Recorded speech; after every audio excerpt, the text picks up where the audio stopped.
They are leaving their mark on the international system.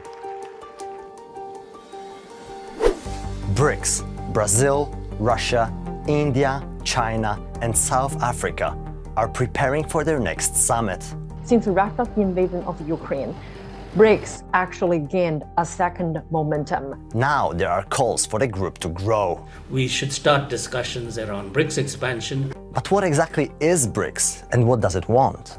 They take on a very big mission, which is to diversify the existing Western-led global financial system. Lack of unity, lack of cohesion, mutual suspicion, all these things are very much there within BRICS. The application of even more countries wanting to join signifies that there's something that the BRICS is doing right. Despite hurdles, this group has been working together for 15 years now, raising concerns in the West.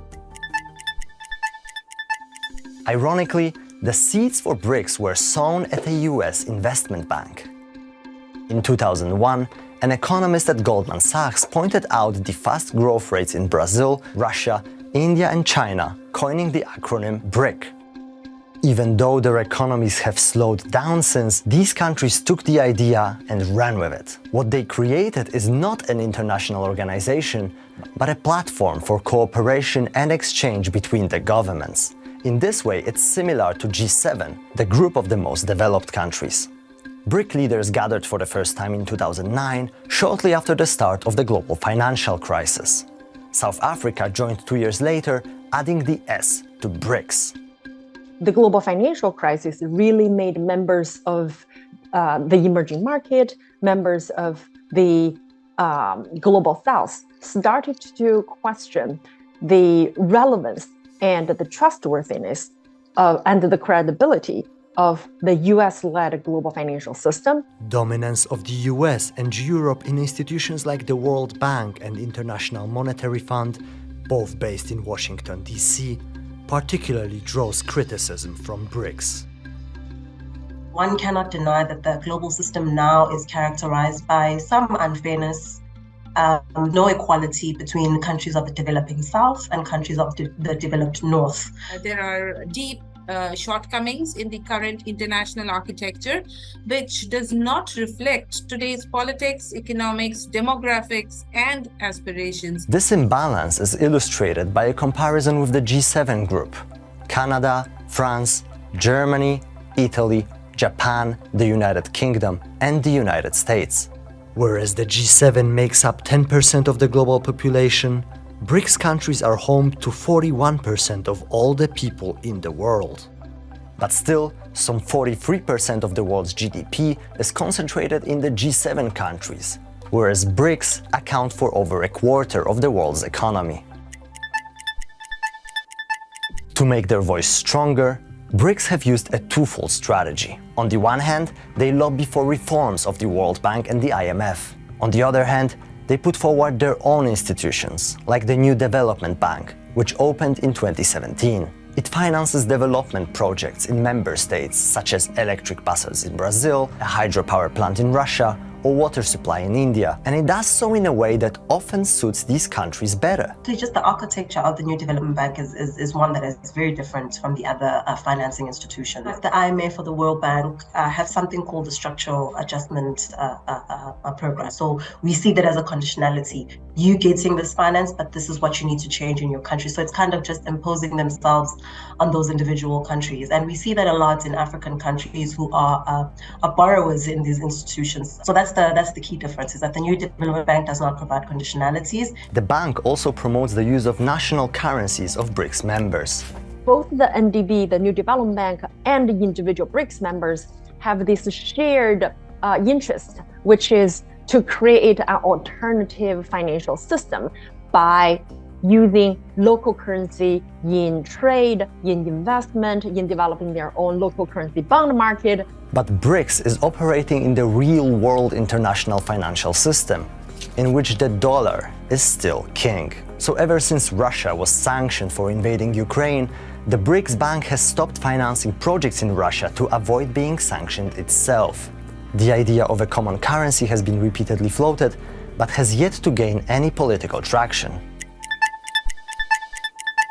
So in the economic field, BRICS is both proposing reforms of the existing system and alternatives to it at the same time. Can this approach work in the political area as well? Despite setbacks, BRICS members have stuck together even after Russia attacked Ukraine.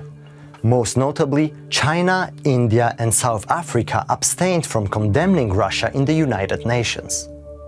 But the fact that BRICS consists of 5 very different countries with often diverging interests limits the scope of their political cooperation. BRICS is not a formal alliance. So it's not the same as NATO, it's not the same as a formal alliance to the same extent as a security pact.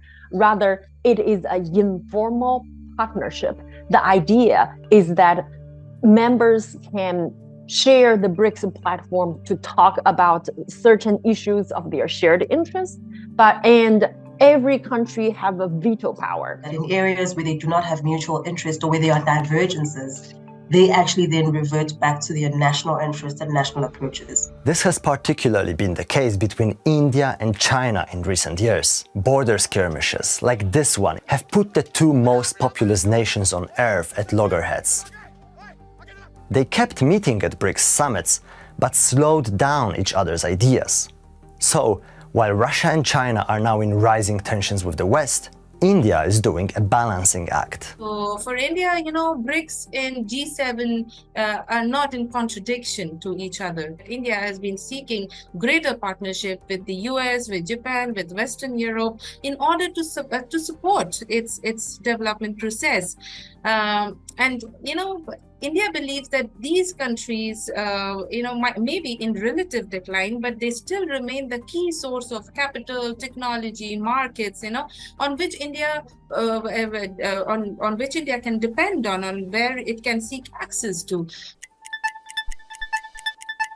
An issue that shows different priorities among BRICS members is a possible expansion of the group.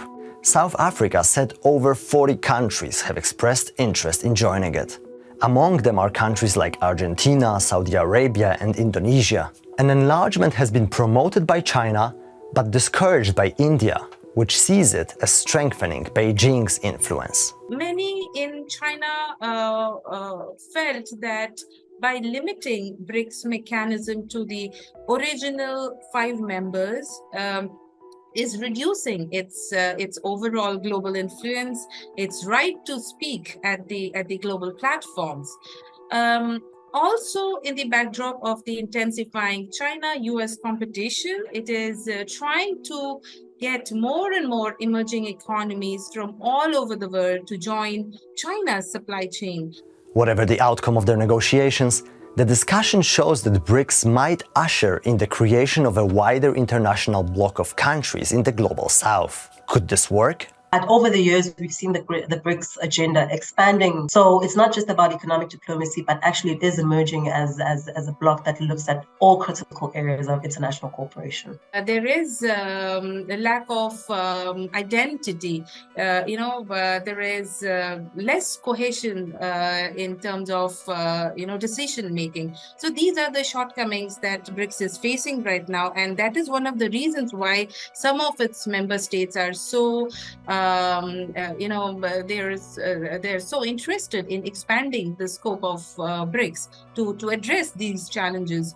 The fact that these leaders continue meeting despite differences shows that BRICS is here to stay. For people who believe that BRICS perhaps is in the past, or as a group they are no longer relevant, actually they are very much relevant. And at various levels, those heads of state and at working group level, the BRICS people actually meet hundreds of times per year. So what do you think about BRICS and its impact in the world?